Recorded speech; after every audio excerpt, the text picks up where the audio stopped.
आज आप लोगों को एक नया टॉपिक पढ़ाने जा रहे हैं। नया टॉपिक शुरू होने जा रहा है जो कि पार्ट फर्स्ट का है।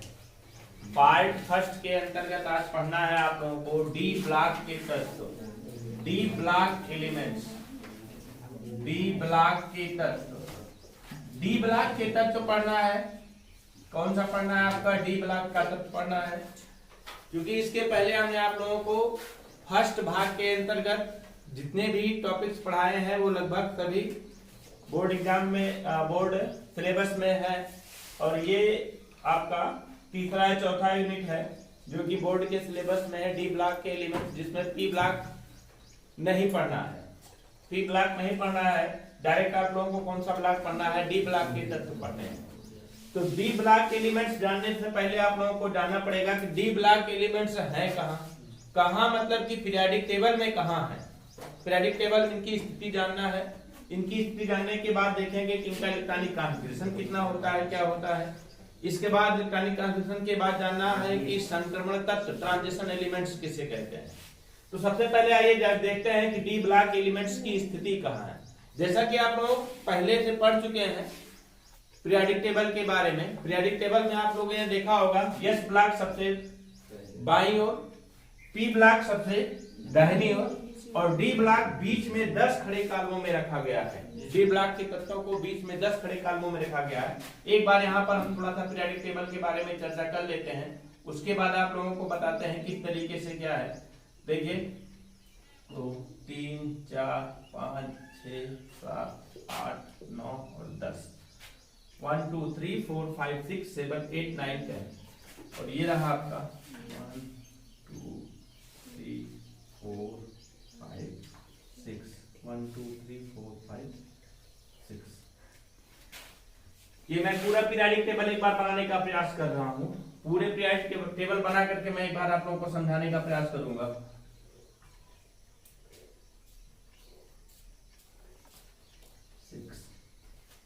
पूरा का पूरा पीरियोडिक टेबल देख लीजिए किस तरीके से है।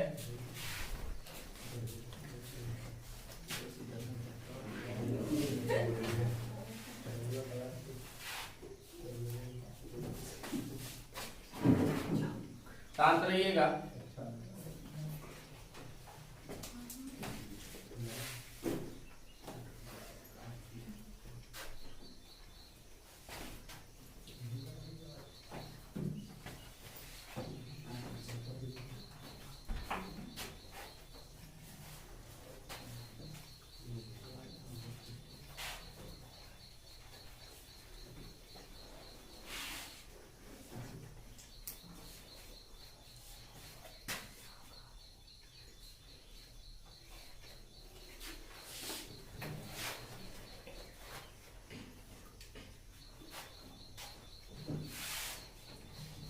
ये देखें एक पीरियोडिक टेबल का प्रारूप आप लोगों के सामने है।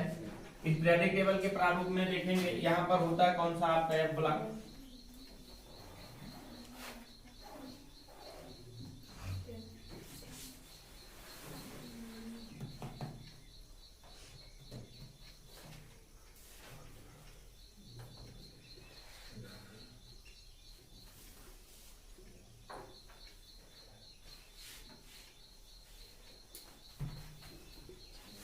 One two three four five six seven eight nine 10 11 12 13 14।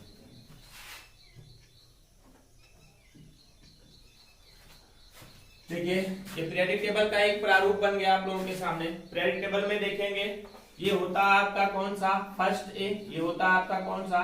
Second ए।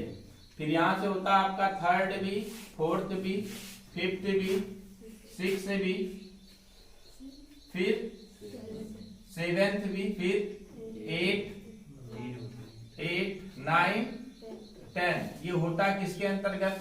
के अंतर्गत 8th के अंतर्गत, है ना। 8 होता है 1 2 3 4 5 6 7 8 9 10। एक ज्यादा बन गया है जी।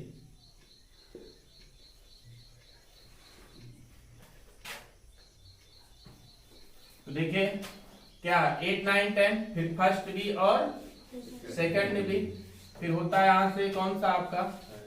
थर्ड ए, फिर फोर्थ ए, फिर फिफ्थ ए, फिर 6 1 2 3 4 5 देखो एक कम है यहाँ पर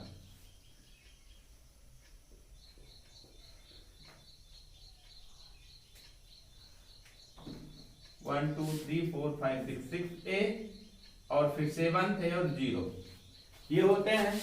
ये तो आपके ग्रुप्स हैं, ये ग्रुप होते हैं, ये पीरियड्स होते हैं, पीरियड है कुल 7 पीरियड्स और 18 ग्रुप।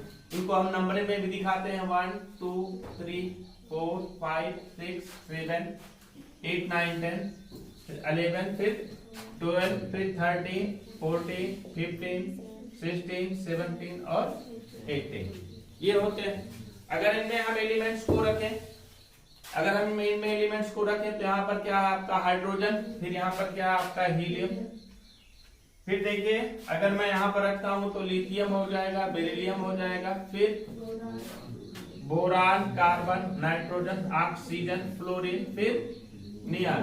फिर इधर मैं बात करता हूँ तो आपका होता है सोडियम, मैग्नीशियम, फिर क्या होता है एल्युमिनियम, सिलिकॉन, फिर फास्फोरस, सल्फर, क्लोरीन, आर्गन, यही होता है ना। फिर पीरियड नंबर 4 के एलिमेंट्स की मैं बात करता हूं तो कौन सा होता है पीरियड नंबर 4 के अंतर्गत कैल्शियम, फिर पोटेशियम, फिर calcium, scandium, titanium, vanadium, chromium, manganese, iron, cobalt,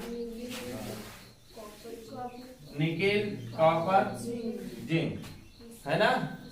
ये सभी है। अभी देखिए मैं यहाँ पर आप लोगों को बताने का प्रयास करूंगा। ये कौन सा आपका एस ब्लॉक, कौन सा आपका एस ब्लॉक बोला जाता है।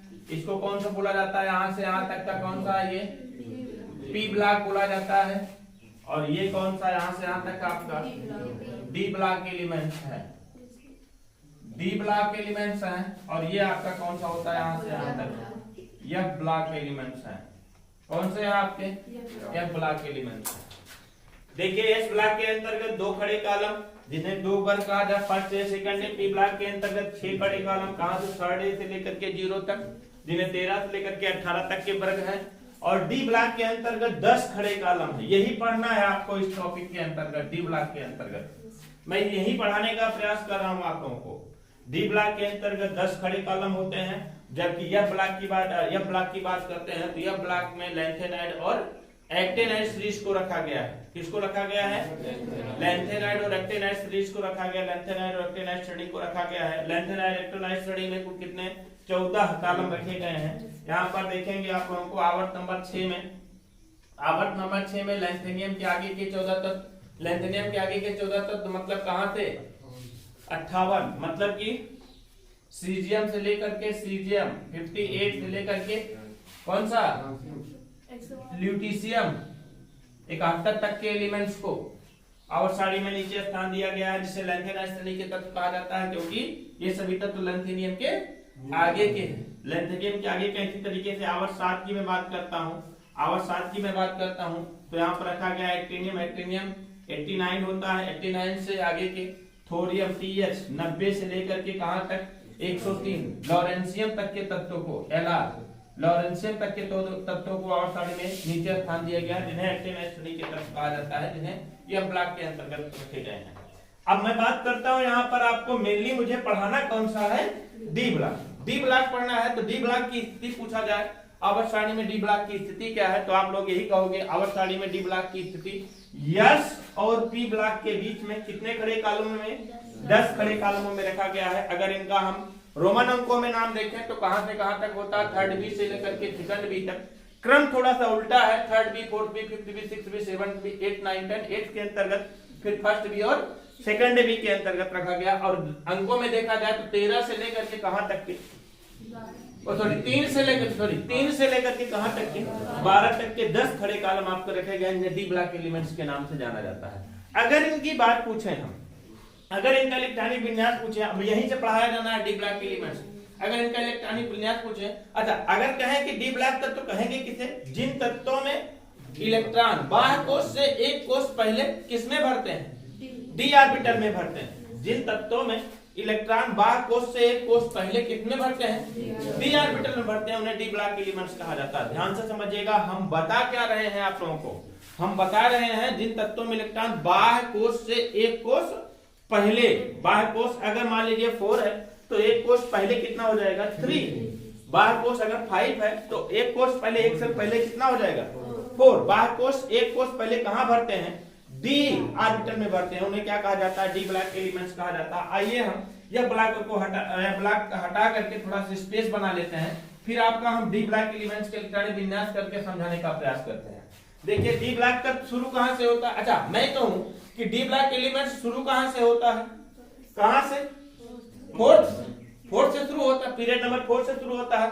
अगर मैं बात करता हूं कि एटॉमिक नंबर कौन सा है, एटॉमिक नंबर कहां से? 21 से। देखिए 20 फिर 21 है ना, 22, 23, 24, 25, 26, 27, 28, 29 एंड 30, यहीं तक है पीरियड नंबर 2। पीरियड नंबर 4 की मैं बात करता हूं, पीरियड नंबर 4 में कहां से? 21 से लेकर के कहां तक?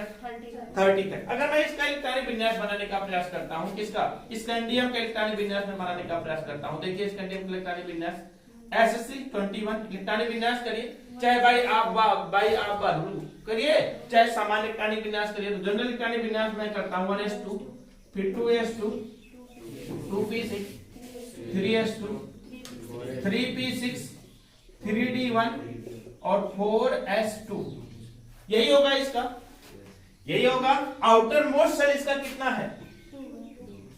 आउटर मोस्ट सेल नंबर 4 है ना, आउटर मोस्ट सेल नंबर 4। अब इलेक्ट्रॉन भरा कहां पर? बाह्य कोश, मतलब कि आउटर सेल से एक सेल पहले किसमें? 3d में। बाह्य कोश क्या था? 4 था, और उससे एक कोश पहले क्या है आपका? 3 है, और 3 में के किस ऑर्बिटल में भर रहा है? डी में भर रहा है। इसी तरीके से हम टाइटेनियम 21 तो टाइटेनियम Ti22 का इलेक्ट्रॉनिक कॉन्फ़िगरेशन करते हैं, तो बेटा यहां तक तो सेम होगा सब, यहां तक तो सेम होगा, लेकिन इसके बाद कितना हो जाएगा आपका? 3d2 और 4s2 होगा कि नहीं होगा? ये तो सेम होगा, सेम। अब D1 से D2, अब फिर देखिए टाइटेनियम के बाद मैं बात करता हूं वेनेडियम की, करता हूं वेनेडियम 23 की। वेनेडियम 23 की मैं बात करता हूं, तो वेनेडियम 23 में क्या होता है? यहां तक तो सब सेम होगा। अगला इलेक्ट्रॉन कहां भरेगा? 3d3, फिर 4s2। फिर वेनेडियम की बात देखिए, आपका कौन सा हो जाएगा? क्रोमियम 24। इसका इलेक्ट्रॉनिक विन्यास करता हूं तो सब सेम ही होगा। ये समझ में आ रहा है कि नहीं आपका? अगला इलेक्ट्रॉन भरेगा कहां पर आपका? 3d5 और 4s1, यही ये चीजें आपको याद ना रहना। देखिए एक इलेक्ट्रॉन यहां से यहां चला आता है, क्रोमियम है ये, हाफ फुलफिल होने के लिए ये भी हाफ फुलफिल हो जाता है, ये भी हाफ फुलफिल हो जाता है, दोनों हाफ फुलफिल हो जाते हैं, और फिर यहाँ पर क्या बन जाता है? अगला देखिए मैंगनीज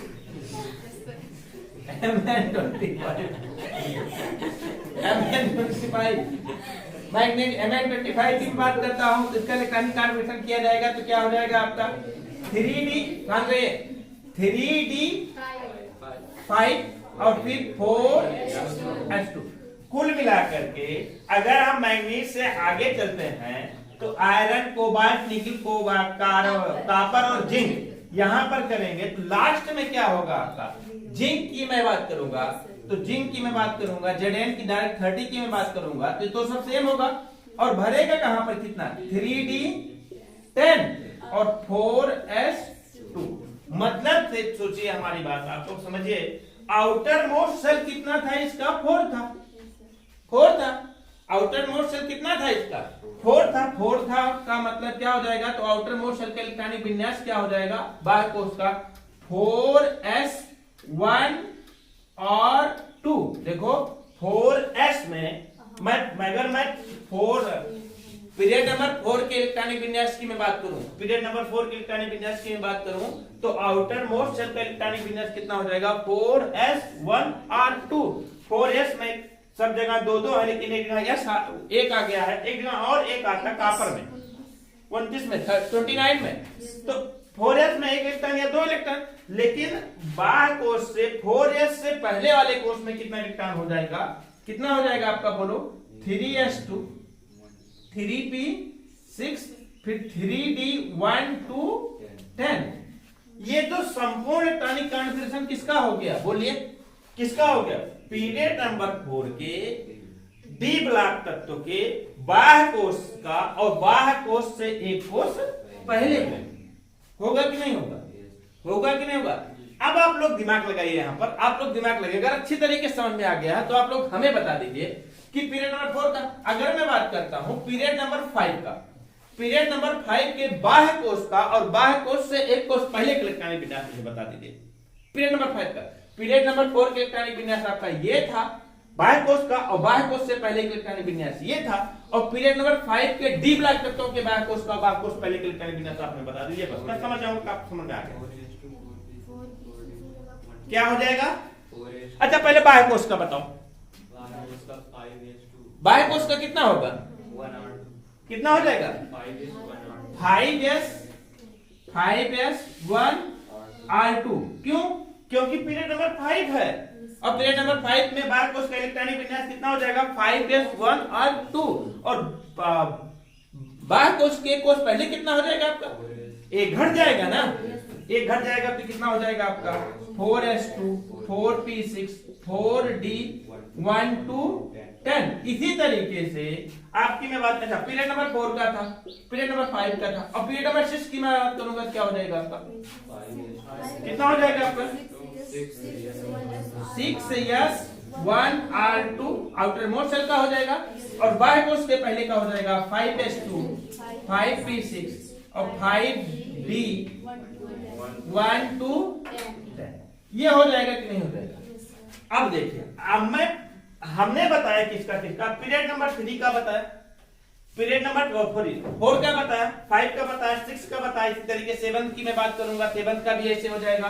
क्या हो जाएगा 7 का, बोलो 6s1r2, फिर उसके पहले का कितना हो जाएगा 7s1r2, फिर 6s2 6p6 6d1 to 10। ये हो जाएगा कि नहीं हो जाएगा? अब देखिए यहां पर, अब देखिए यहां पर ध्यान पूर्वक समझिए, इसमें इलेक्ट्रॉन भर कहां रहा था, पीरियड नंबर 4 में इलेक्ट्रॉन भर कहां रहा था, किसमें भर, किस डी में भर रहा था 3d, इसलिए इसको बोला जाएगा बेटा 3d सीरीज। क्या बोलेंगे हम, 3d श्रेणी बोलेंगे। क्या बोलेंगे, है सीरीज 3d लेकिन पीरियड कितने हैं 4 है। इसी तरीके से इलेक्ट्रॉन इसमें कहां भर रहा था, और स्टेज को क्या बोलेंगे हम 4d श्रेणी। क्या बोलेंगे, इसमें इलेक्ट्रॉन कहां भर रहा था 5, स्टेज को क्या बोलेंगे 5d श्रेणी। इसमें कहां भरेगा 6d श्रेणी में भरेगा। इलेक्ट्रॉन कहां भरेगा 6d श्रेणी में भरेगा, 6d श्रेणी कहलाएगा, 6d श्रेणी के एलिमेंट्स कहलाएंगे। अगर अब मैं बात करूं, अगर मैं बताऊं कि पूरे डी ब्लॉक तत्वों का इलेक्ट्रॉनिक विन्यास में लिखने जा रहा हूं तो मैं क्या लिख सकता हूं, पूरे डी ब्लॉक तत्व का इलेक्ट्रॉनिक विन्यास में एक बार में लिखने जा रहा हूं, वो भी सब के आउटर मोस्ट सेल का, सब के आउटर मोस्ट सेल का। यदि हम बाह्य कोश को n माने, समझिए हमारी बात को, यदि मैं बाह्य कोश को कितना मानूं n मानूं, तो बाह्य कोश n का मतलब कि n = 4 भी हो सकता है, 5 भी हो सकता है, 6 भी हो सकता है, 7 भी हो सकता है कि नहीं। जब बाह्य कोश मैं n मानूंगा तो बाह्य कोश इलेक्ट्रॉनिक विन्यास कितना हो जाएगा ns1r2। होगा कि नहीं होगा, होगा कि नहीं होगा, दिख रहा है इसमें। चलो मैं यहां लिखता हूं, यहां मैं लिखता हूं, यदि मैं बाह्य कोश की बात करूं, बाह्य कोश को मैं कितना मानूं n मानूं, तो बाह्य कोश का इलेक्ट्रॉनिक कॉन्फ़िगरेशन कितना हो जाएगा ns1r2। होगा कि नहीं होगा, होगा ना। और बाह्य कोश से एक कोश पहले का कितना हो जाएगा n-1 हो जाएगा, एक कम ना, तो हो जाएगा क्या आपका, कितना हो जाएगा n-1s2, फिर n-1p6, फिर n-1d1 to 10। यही हो गया कि नहीं हो गया, ये किसका इलेक्ट्रॉनिक कॉन्फ़िगरेशन हो गया, पूरे डी ब्लॉक तत्व का इलेक्ट्रॉनिक कॉन्फ़िगरेशन हो गया। यदि n = मैं 4 रखता हूं n इक्वल टू मैं 4 रखता हूं तो कितने नंबर पीरियड्स के इलेक्ट्रॉनिक ट्रांजिशन हो जाएंगे? 4 नंबर के हो जाएंगे। n इक्वल टू मैं 5 रखता हूं तो कितने नंबर के हो जाएंगे? 5 नंबर के हो जाएंगे। देख लो, चाहे यहाँ पर मैं 5 रखता हूं तो 5ns 1 to 2 हो जाएगा। अब 5 का पहले एक से पहले n इक्वल टू 5 रखेंगे तो n माइनस 1 मतलब 4s2 5 माइनस 1 मतलब कि 4 p6 5 और माइनस 1 4d 1 2 10 होगा कि नहीं होगा? ये पूरे डी ब्लॉक तत्व का इलेक्ट्रॉनिक विन्यास है। मैं कहूंगा कि डी ब्लॉक तत्वों के बाह्य कोश का और सबाह्य कोश से कोश पहले के इलेक्ट्रॉनिक विन्यास कितना होता है? n s 1 to 10 तथा बाह्य कोश से कोश पहले के इलेक्ट्रॉनिक विन्यास कितना होता है? n - 1s2 n - 1 p6 n - 1 d1 to 10 होगा। समझ गए कि नहीं? अब मैं डी ब्लॉक तत्व की परिभाषा देने जा रहा हूं। डी ब्लॉक तत्व कहेंगे किसे? हटा दे इसको। डी ब्लॉक तत्व की मैं परिभाषा देने जा रहा हूं। डी ब्लॉक तत्व कहेंगे किसे? डी ब्लॉक तत्व होता क्या है? डी ब्लॉक तत्व की परिभाषा क्या होगी? जिन तत्वों में इलेक्ट्रॉन बाह्य कोश से एक कोश पहले, ध्यान से समझिएगा, जिन तत्वों में इलेक्ट्रॉन बाह्य कोश तो आपका ये होगा, बाह्य कोश से एक कोश पहले किसमें? डी ऑर्बिटल में भरते हैं, उन्हें क्या कहा जाता है? डी ब्लॉक तत्व कहा जाता है। और डी ब्लॉक की स्थिति आपको पता चल गई। डी ब्लॉक की स्थिति कितनी है? यस और पी ब्लॉक के बीच में 10 खड़े कॉलमों में डी ब्लॉक को रखा है। समझ गए कि नहीं? D block. यहीं पर एक चीज और जान लीजिए, यहीं पर एक शब्द और आता है, आप लोगों से पूछा जाता है, यहीं से संक्रमण तत्व किसे कहते हैं? संक्रमण तत्व। समझिए, संक्रमण तत्व डी ब्लॉक के होते हैं। ध्यान से समझिएगा, संक्रमण तत्व किसके होते हैं? डी ब्लॉक के होते हैं। और वही संक्रमण तत्व कहलाते हैं जिसमें डी ऑर्बिटल आंशिक रूप से भरा होता है। ध्यान से समझिएगा, जिसमें डी ऑर्बिटल आंशिक रूप से भरा होता है। आंशिक रूप से भरा होने का मतलब कंप्लीटली फुलफिल ना हो। कंप्लीटली फुलफिल ना होने का मतलब क्या हो? कि डी में 10 इलेक्ट्रॉन ना हो। 10 से कितने हो? 10 से कम हो। आपको पता होना चाहिए कि डी में मैक्सिमम कितने इलेक्ट्रॉन हो सकते हैं? 10 इलेक्ट्रॉन हो सकते हैं। और मैं आंशिक की भी बात करूंगा कि आंशिक रूप से भरे होने का मतलब क्या होता है? कि डी से 10 से कम हो। 10 से कम होने का मतलब सिर्फ कितना हो? 1 to 9। कितना हो? 1 to 9। और आप लोग दिमाग लगाइए कि 1 to 9 हो कहां तक सकते हैं। देखिए, हमने बताया कि आंशिक रूप से भरा होगा। डी में जिन तत्वों में डी ऑर्बिटल आंशिक रूप से भरा होगा उन्हें हम डी ब्लॉक के तत्व कहेंगे। और आंशिक रूप से भरे होने का मतलब क्या हो? कि डी में 10 ना पूरे हों, 1 to 9 पूरे हों। और 1 to 9 होंगे कहां से कहां तक? कहां से कहां तक होंगे? डी ब्लॉक तत्व को देख करके बताइए, कहां से? स्कैंडियम से लेकर के कहां तक? पर तक के तत्व। आपके दिमाग में एक बात यहीं पर तुरंत आ जानी चाहिए, आ रही होगी कि सर ऐसा है कि जब हम कॉपर के इलेक्ट्रॉनिक विन्यास करते हैं तो कॉपर के इलेक्ट्रॉनिक विन्यास करने में 4s1 हो जाता है, 3d10 हो जाता है। लेकिन हो तो भले जाता है, लेकिन वो माना जाएगा क्या ही? आंशिक रूप से ही भरा हुआ माना जाएगा। वो आंशिक रूप से भरा था, वो अपना अस्थायी संरचना प्राप्त करने के लिए s में 1 हो जाता है, d में 9 हो जाता है। इससे हमसे कोई मतलब नहीं। ये चीज समझ पा रहे हैं कि नहीं? एक्चुअल में कॉपर के इलेक्ट्रॉनिक विन्यास कितना होना चाहिए था? जो नहीं जानते उसको जान लीजिए। कॉपर के इलेक्ट्रॉनिक विन्यास कितना होना चाहिए था? 1s2 2s2 2p6 3s2। क्या हो जाएगा? हम उधर मिलाना पड़ेगा। चलिए देखते हैं। संक्रमण तत्व की मैं बात करता हूं, कॉपर की मैं बात करता हूं, कॉपर की मैं बात करता हूं 29। इलेक्ट्रॉनिक ट्रांजिशन कितना हो जाएगा आपका? 1s2 2s2 2p6 3s2 3p6 3d होता है। एक्चुअली में कितना होना चाहिए? 3d9 और 4s2। लेकिन क्या है? कंप्लीटली फुलफिल होने के लिए एक इलेक्ट्रॉन की क्या है? यहाँ पर कमी है। एक इलेक्ट्रॉन की कमी है, इसलिए एक इलेक्ट्रॉन यहाँ तक 4s से कहां चला आता है?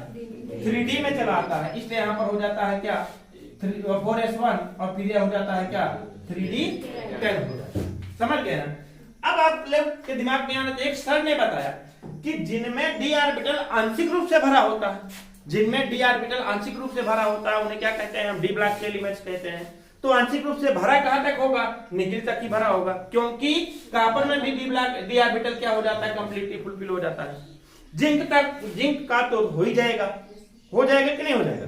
जिंक का तो हो ही जाएगा, क्योंकि जिंक में 3d10 4s2 होता है तो कंप्लीट। लेकिन नहीं, कॉपर भी संक्रमण तत्व के अंतर्गत रखे जाते हैं। इनका एक्चुअल इलेक्ट्रॉनिक विन्यास जो होता है 3d9 ही होता है। वो अपने अस्थायित्व को प्राप्त करने के लिए s से एक इलेक्ट्रॉन d में चला जाता है। इसलिए कॉपर को भी हम किसके अंतर्गत मानेंगे? संक्रमण तत्व के अंतर्गत ही मानेंगे। अर्थात हम कहेंगे कि डी ब्लॉक तत्व में संक्रमण तत्व है कहां से कहां तक लेकर के? 3 से लेकर के 11 तक के तक, 3 से लेकर के 11 वर्ग के तक के तथा थर्ड बी से लेकर के कहां तक, फर्स्ट बी तक के एलिमेंट्स जितने भी रखे गए हैं वो संक्रमण तत्व कहलाते हैं। संक्रमण तत्व की परिभाषा भी यही है कि जिन तत्वों में इलेक्ट्रॉन डी ऑर्बिटल में आंशिक रूप से भरे होते हैं, जिन तत्वों के इलेक्ट्रॉन डी ऑर्बिटल में आंशिक रूप से भरे होते हैं उन्हें क्या कहा जाता है, संक्रमण तत्व कहा जाता है। और संक्रमण तत्व के अंतर्गत आपका कहां से कहां तक लेकर के स्कैंडियम से लेकर के कॉपर तक के तत्व रखे गए हैं। एक बात और बता दें आप लोगों के, यहाँ पर आप लोगों की जानकारी के लिए एक बात और जान लीजिए, यहाँ पर कॉपर और सिल्वर गोल्ड, देखिए ये क्या है, कॉपर और फिर क्या है यहाँ पर सिल्वर गोल्ड Au है, और एक एलिमेंट अभी और है आपका Rg, ये एलिमेंट्स है। अब बताइए आप लोग, ये बताइए आप लोग, कॉपर सिल्वर गोल्ड, आइए बताइए आप लोग, ये बताइए कि सब में कितना इलेक्ट्रॉन होगा। अच्छा इसका मैं कॉपर की मैं बात करता हूं, कॉपर की सिल्वर की मैं बात करता हूं, तो सिल्वर के आउटर मोस्ट का इलेक्ट्रॉन विन्यास बोलता हूं मैं डी का, से कितना हो जाएगा, मैं 3 डी का मैं पूछ रहा हूं, 4D 10, एक्चुअल में होना चाहिए कितना, 4D 9, 4D 10, इसका कितना हो जाएगा, ये हो जाएगा कि नहीं हो जाएगा। लेकिन ये भी कितने किस वर्ग के हैं आप लोगों के, संक्रमण तत्व के अंतर्गत ही रखे गए हैं। और फिर इसमें देखिए cadmium mercury Cn, cadmium mercury Cn, इसमें सब में आउटर मोस्ट सेल में कितने इलेक्ट्रॉन होंगे आपके, इसके सब में आउटर मोस्ट सेल में कितने इलेक्ट्रॉन होंगे, 10 इलेक्ट्रॉन होंगे ना, डी में 10 इलेक्ट्रॉन होंगे ना, और डी में 10 इलेक्ट्रॉन होंगे, इसलिए इनको संक्रमण तत्व के अंतर्गत नहीं रखा गया है। अब मैं आप लोगों को बताऊंगा, सिर्फ इतना दिखाऊंगा कि डी ब्लॉक तत्व कहते किसे हैं, कि जिन तत्वों में इलेक्ट्रॉन बाहर कोष से पिछले कोष से किस ऑर्बिटल में भरते हैं, डी ऑर्बिटल में भरते हैं, उन्हें क्या कहा जाता है, डी ब्लॉक तत्व कहा जाता है। डी ब्लॉक तत्व कहते हैं, इन्हें समानता संक्रमण तत्व कहा जाता है, लेकिन एक वर्ग को छोड़ दिया जाए तो संक्रमण तत्व के अंतर्गत नहीं आते हैं। डी ब्लॉक तत्वों के बाह्य कोष का इलेक्ट्रॉनिक विन्यास हमने बताया कितना होता है, -1s2, n-1 p6, n-1 d1 to 10 और n-1r2 होता है ना। और संक्रमण तत्व की परिभाषा कहा जाएगा, संक्रमण तत्व किसे कहा जाता है, इलेक्ट्रॉनिक विन्यास की दृष्टि से जिन तत्वों के परमाणु या किसी यौगिक में डी ऑर्बिटल आंशिक रूप से भरे होते हैं, डी ऑर्बिटल किस रूप में भरे होते हैं, आंशिक रूप से भरे होते हैं, उन्हें क्या कहा जाता है, संक्रमण तत्व कहा जाता है। क्या कहते हैं, संक्रमण तत्व कहते हैं। तो हेडिंग डालिए, डी ब्लॉक के तत्व लिखिए, डी ब्लॉक के तत्व लिखिए, डी ब्लॉक के तत्व लिखिए, जिन तत्वों में इलेक्ट्रॉन बाह्य कोष से पिछले कोष के, जिन तत्वों में इलेक्ट्रॉन बाह्य कोष से पिछले कोष के, बाह्य कोष से पिछले कोष के डी ऑर्बिटलों में भरते हैं, डी ऑर्बिटलों में भरते हैं,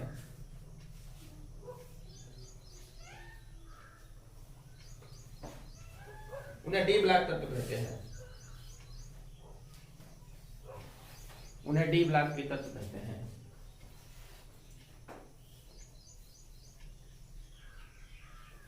डी ब्लॉक तत्वों के बाह्य कोष के इलेक्ट्रॉनिक विन्यास, डी ब्लॉक तत्वों के बाह्य कोष का इलेक्ट्रॉनिक विन्यास कितना होता है, n-1r2, बाह्य कोष का इलेक्ट्रॉनिक विन्यास n-1r2,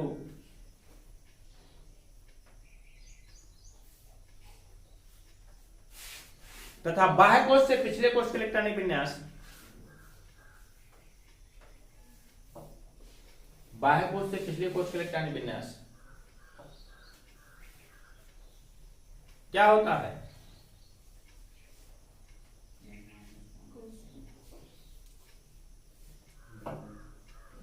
n-1s2, n-1p6, n-1p6,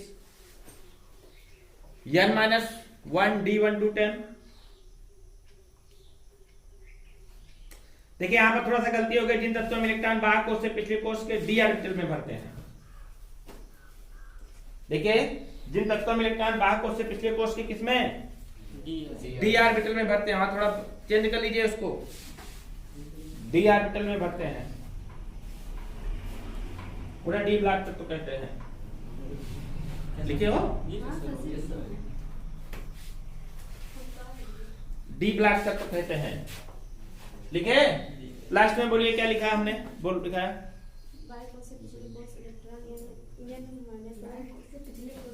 हाँ बाह्य कोश से पिछले कोश के इलेक्ट्रॉन विन्यास n-1s2 n-1p6 n-1d1,2,10 होता है।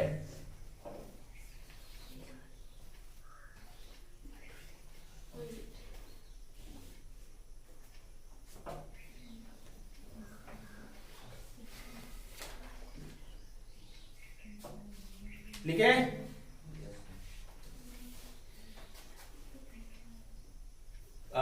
ब्रैकेट में हेडिंग बना लिए थोड़ा सा, संक्रमण तत्व, संक्रमण तत्व।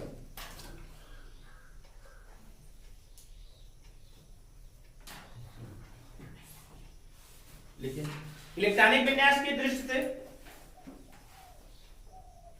जिन तत्वों के परमाणु या किसी यौगिक में, जिन तत्वों के परमाणु या किसी यौगिक में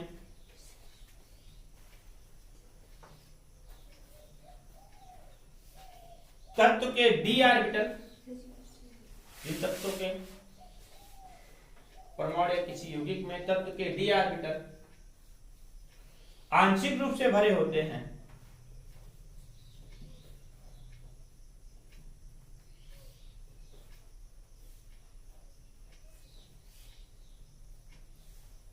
संक्रमण तत्व या ट्रांजिशन तत्व कहलाते हैं, संक्रमण तत्व या ट्रांजिशन तत्व कहलाते हैं।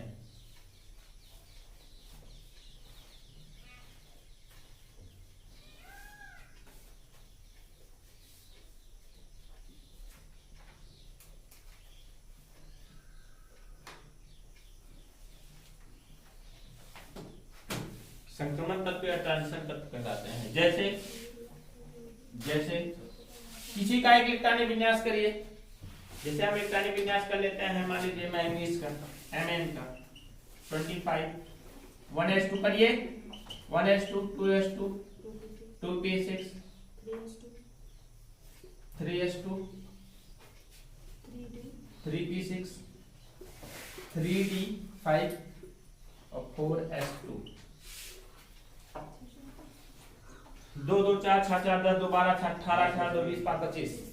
लिखिए मैंगनीज एक संक्रमण तत्व है, जैसे मैंगनीज एक संक्रमण तत्व है क्योंकि मैंगनीज के डी ऑर्बिटल 3d ऑर्बिटल में 3d ऑर्बिटल में कितने इलेक्ट्रॉन हैं? 5 इलेक्ट्रॉन है, जो कि आंशिक रूप से भरे हुए हैं।